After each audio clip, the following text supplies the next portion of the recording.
বন্ধুরা, আজকে আমি দেখাবো আপনাদেরকে যে আপনাদের মোবাইল ফোনের একাধিক জিমেল আইডি আছে, তো সেটিকে রিমুভ কিভাবে করবে। হলো যারা যারা এখনই চ্যানেলটিকে সাবস্ক্রাইব করে নিন, প্লিজ চ্যানেলটিকে সাবস্ক্রাইব করে পাশে থাকা অল অপশনটিকে সিলেক্ট করে দিবে। দেখুন, চ্যানেলটিকে সাবস্ক্রাইব করলে পরবর্তী যখন ভিডিও বানাবো সর্বপ্রথম তোমাদের কাছে নোটিফিকেশন পেয়ে যাবে। তাহলে আর বেশি না দেরি করে ভিডিও শুরু করা যাবে।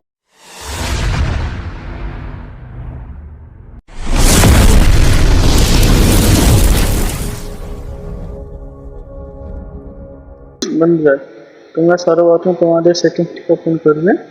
তাহলে আমি দেখাচ্ছি,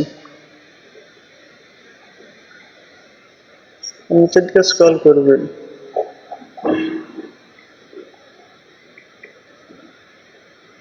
এখানে একটা অপশন পেয়ে যাবে অ্যাকাউন্ট, এই অ্যাকাউন্টের উপরে ক্লিক করবে। আবার নিচের দিকে স্ক্রল করবে।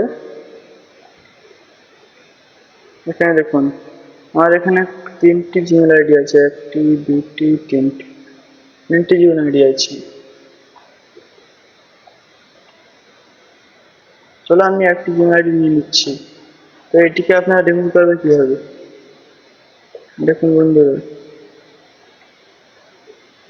এখানে একটি অপশন পেয়ে যাবে রিমুভ অ্যাকাউন্ট নেম, একটু উপরে আপনারা ক্লিক করবে। এখানে আবার একটি অপশন পেয়ে যাবে রিমুভ অ্যাকাউন্ট, এটির উপরে ক্লিক করবে। ক্লিক করলে আপনার অ্যাকাউন্টে রিমুভ হয়ে যাবে, সঙ্গে সঙ্গে অ্যাকাউন্টটি রিমুভ হয়ে যাচ্ছে। আপনারা এখান থেকে আরো কি চাইলে ফেসবুক রিমুভ করতে চাইলে রিমুভ করতে পারেন। রিমুভ অ্যাকাউন্ট বলে এখানে একটি অপশন পাবে, এটিকেও রিমুভ করতে পারেন। ভিডিওটি এই পর্যন্ত, দেখা হচ্ছে আবার পরবর্তী কোনো নেক্সট ভিডিওতে।